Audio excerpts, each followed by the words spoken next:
My favorite author, Stephen King, once said, "Books are the perfect entertainment. No commercials, no batteries. Hours of enjoyment for each dollar spent."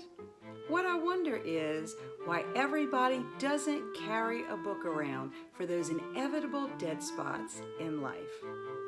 Hi, I'm Kat. Welcome back to Kat's Novel Adventures. Today I will share with you another book haul to show you where I spent my dollars in the last couple of months. Okay, let's go ahead and get started. All of the books I'm going to talk about today are books that I either bought or I received in the last couple of months. The first group of books I want to talk about are the ones that I got from Books A Million. We happen to have a local store here in Hammond. And I generally visit Books A Million probably once a month. It depends on if there are new releases coming out. And I always check the bargain area because I have found some terrific books for awesome prices. So the first group I want to talk about is actually a trilogy. I read the first book in this trilogy back either in January or February of this year, and I absolutely adored the book. It is called Small Spaces, and it's by Catherine Arden, and it has a wonderful character named Ollie, and she has two friends, Coco and Brian. It all centers around Ollie and Brian and Coco encountering a really creepy specter who's kind of sinister, and his name is the Smiling Man. So the first book, Small Spaces, I had it in paperback. I got it from Scholastic, so when I found the hard copy, I was like, ooh, I've got to get that because I'd much rather it in hard copy because it's a book that I think I would read again. The second book is Dead Voices, More Adventures with Ollie. I'm actually reading this book for the Christmas Eve readathon for the Santa's Little Helper prompt. And then the third book in the series is Dark Waters. And again, more adventures, more obstacles to face when it comes to encountering the Smiling Man. But you can't go wrong with this trilogy. I mean, I haven't read the two books, you know, Dark Waters and Dead Voices, but I know they're going to be fabulous because Small Spaces was so wonderful. And like I said, you can't go wrong with Ollie and her friends. Next up is Ninth House by Leigh Bardugo. I'm not sure if that's how you pronounce the last name, but I have seen this book on lots of booktube channels, and I know Kelsi owns a copy of it. I could not pass up a hardcover copy for $7.97. Perfect condition. And it says, the mesmerizing adult debut from Leigh Bardugo, a tale of power, privilege, dark magic, and murder set among the Ivy League elite. Galaxy Alex Stern is the most unlikely member of Yale's freshman class, raised in Los Angeles hinterlands by a hippie mom. Alex dropped out of school early and into a world of shady drug dealer boyfriends, dead-end jobs, and much, much worse. In fact, by age 20, she is the sole survivor of a horrific, unsolved, multiple homicide. Some might say she's thrown her life away, but at her hospital bed, Alex is offered a second chance to attend one of the world's most prestigious universities on a full ride. What's the catch? And why her? Still searching for answers, Alex arrives in New Haven, tasked by her mysterious benefactors with monitoring the activities of Yale's secret societies. Ooh. I don't know. Sounds intriguing to me. Sounds scary. Sounds adventurous. Okay, next up is one of my favorite books that I've gotten at Books A Million. Brand new, because it just got released, and I cannot wait to read this book. I'm thinking about planning something in February to read it. And that is Fairy Tale by Stephen King. I am so pumped and hyped for this book. I cannot wait. I, I so badly wanted to start the book right when I got it, but I am doing my Year of King with Kelsi, so I didn't want to read anything else by him until I was finished that project. So this is definitely on my TBR for 2023, probably February. Okay, the next group of books that I want to share are books that I got at the Dollar Tree, of all places. I actually had heard that they sold books from Amber at Secondhand Reader. And so after I heard her talk about the books that she picked up there, the next time I went, which I don't go very often, but I said, let me go ahead and check and see if they have any books. Well, surprise, they did. And I was pretty excited about that because I got a hardcover book. Keep in mind, it's not really Dollar Tree anymore. It's like $1.25 tree now. But I'm not going to complain because I got these books for $1.25 each. Brand new. The first book is by Emma Donahue. She is the author of Room, which I absolutely enjoyed. I loved it. And this book is called Akin. Now, what I think is awesome about this is that Stephen King actually has a blurb on the back. A fine, fact-based historical novel, an old-school page-turner. Donahue has written with crackling intensity about spirituality's power to destroy. And it is about a retired New York professor's life is thrown into chaos when he takes a young great-nephew to France in hopes of uncovering his own mother's secrets from World War II. So that's Akin. Sounds great. The next book I got from Dollar Tree is actually a true crime book. It's called The Third Rainbow Girl, The Long Life of a Double Murder in Appalachia. Emma Copley Eisenberg is the author. I don't read a lot of true crime, but this one intrigued me. It says, in the early evening of June 25th, 1980, in Pocahontas County, West Virginia, two middle-class outsiders named Vicky Durian, 26, and Nancy Santomero, 19, were murdered in an isolated clearing. They were hitchhiking to a festival known as the Rainbow Gathering, but never arrived. They traveled with a third woman, however, who lived. For 13 years, no one was prosecuted for the Rainbow murders, though deep suspicion was cast on a succession of local residents in the community depicted as poor, dangerous, and backward. In 1993, a local farmer was convicted only to be released when a known serial killer and diagnosed schizophrenic named Joseph Paul Franklin claimed responsibility. With the passage of time, as the truth seemed to slip away, the investigation itself caused its own traumas, turning neighbor against neighbor and confirming a fear of the violence outsiders have done to this region for centuries. So it says, Emma Copley Eisenberg spent years living in Pocahontas and reinvestigating these brutal acts. Using the past and the present, she shows how this mysterious act of violence has loomed over all those affected for generations, shaping their fears, fates, and the stories they tell about themselves. In The Third Rainbow Girl, Eisenberg follows the threads of this crime through the complex history of Appalachia, forming a searing and wide-ranging portrait of America, its divisions of gender and class, and of its violence. So that is The Third Rainbow Girl. So I'll check it out.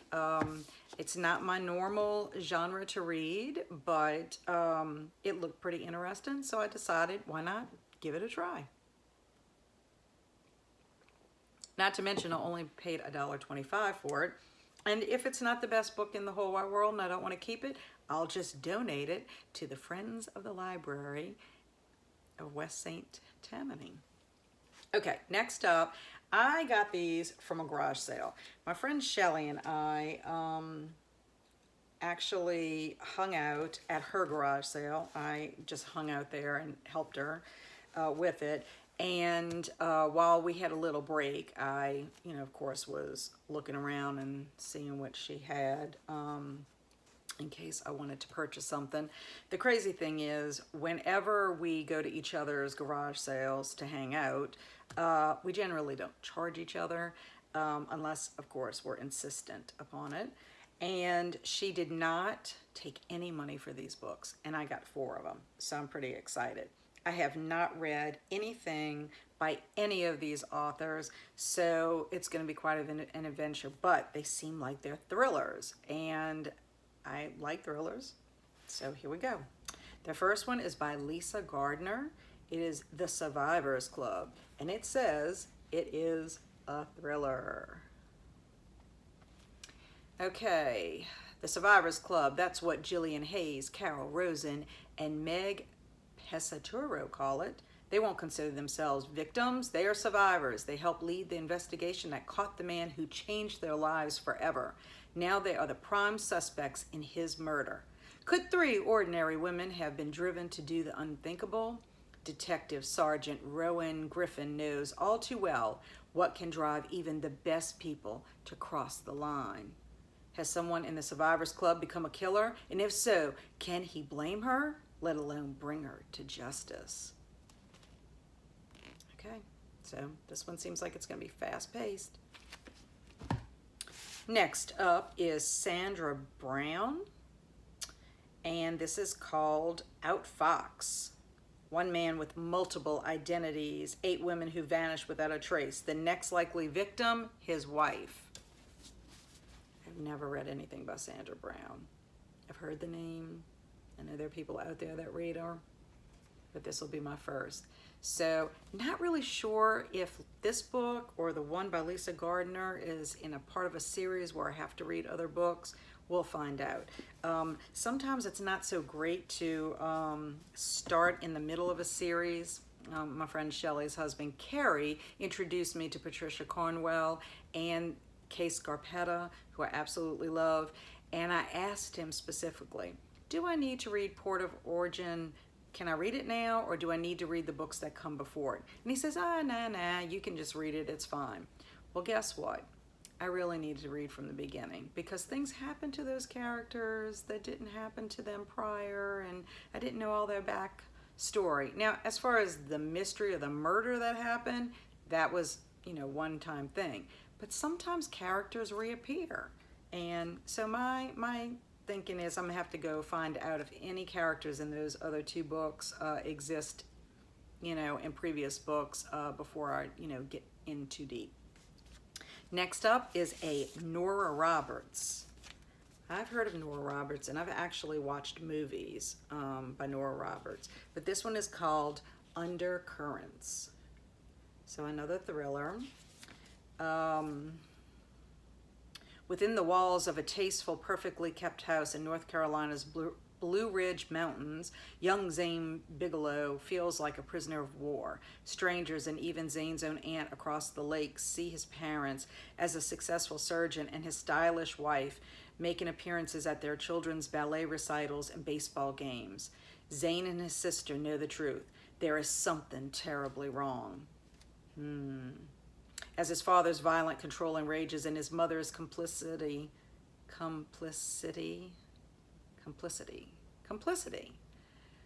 become more and more oppressive, Zane counts the years, months, and days until he can escape. He looks out for little Britt, warning her to be smart, be careful. In fear for his very life, he plays along with the insidious lie that everything is fine, while scribbling his real thoughts in a secret journal he must carefully hide away.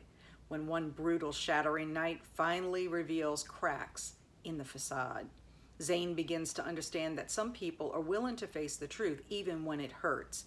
As he grows into manhood and builds a new kind of family, he will find that while the darkness of his past may always shadow him, it will also show him what is necessary for good to triumph and give him strength to draw on when he once again must stand up and defend himself and the ones he loves.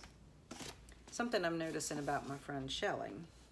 She sure does like these thrillers. And last but not least, The Night Sister by Jennifer Mackaman. I'm sorry. I am not great at pronunciation of some of these authors' names. But what intrigued me about this novel is that it's by the author of The Winter People. And The Winter People is a book on my list. It says, Dear Mr. Hitchcock, do you believe in monsters? Sincerely yours, Miss Sylvia A. Slater, The Tower Motel. And that's all I'm going to say about this. I don't want to read anymore. I want to go into this one. It looks really good. It looks kind of creepy. I mean, what is she doing? Where is she going? I love the cover. It just gives me kind of like gothic horror vibes almost. Anyway, it'll be the first book that I've read by her as well. Last but not least, I have two other books I just want to mention because they were gifts given to me by my good friend Kelsi over at Slime and Slashers.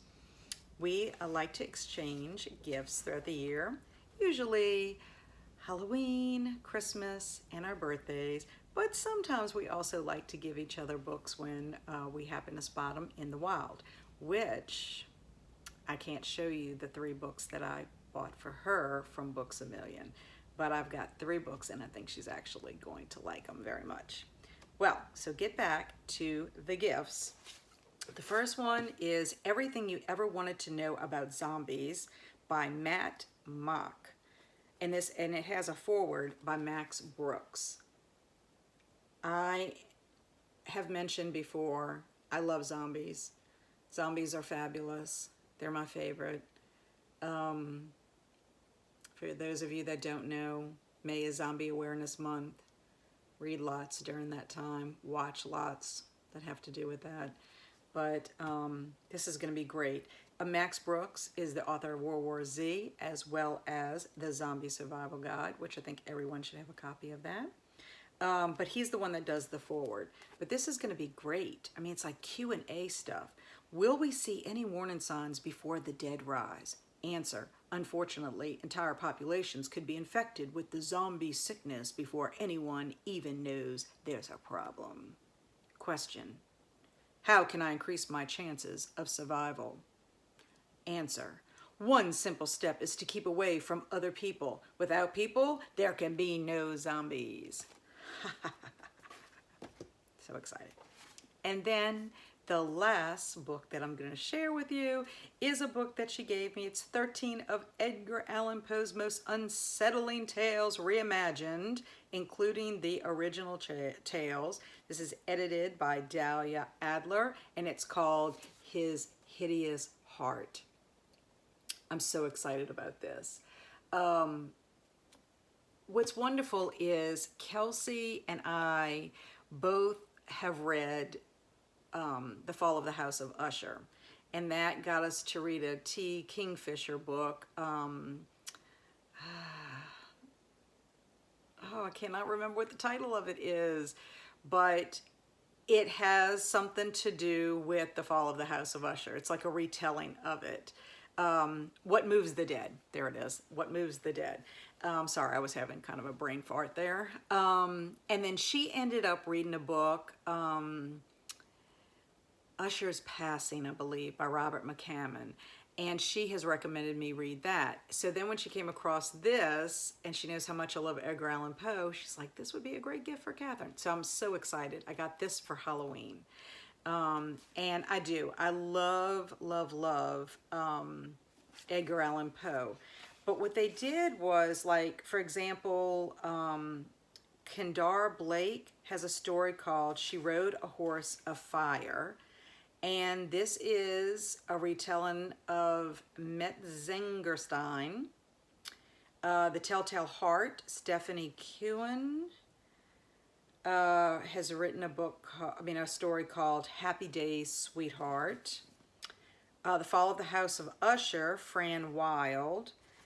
And Fran, her story is The Fall of the Bank of Usher. And let's see. Oh, I love this story by Poe. It's called The Mask of the Red Death. and Hilary Monahan writes a story. Let's see what she wrote. Red. So what's great about it is you have the original tales in here, and then you have the retellings by various authors. So I've read all of the stories, all of the original tales, but I'm going to go ahead and reread the tales and then read the retelling, and then be able to compare them. Anyway, terrific. I'm excited. So that's pretty much all I have to share with you today for the book haul. Let me know if you've read any of these books. Let me know if you've read any of these authors. If you know anything about the Lisa Gardner, the Nora Roberts, and the Sandra Brown, do I need to read these in a certain order? Let me know if you have read Fairy Tale yet and what you think of it, because I am so pumped and hyped to read that one. Stephen King, like I said, is my favorite author, and I can't wait to read that story by him. So there you have it. Until next time, stay amazing and be adventurous.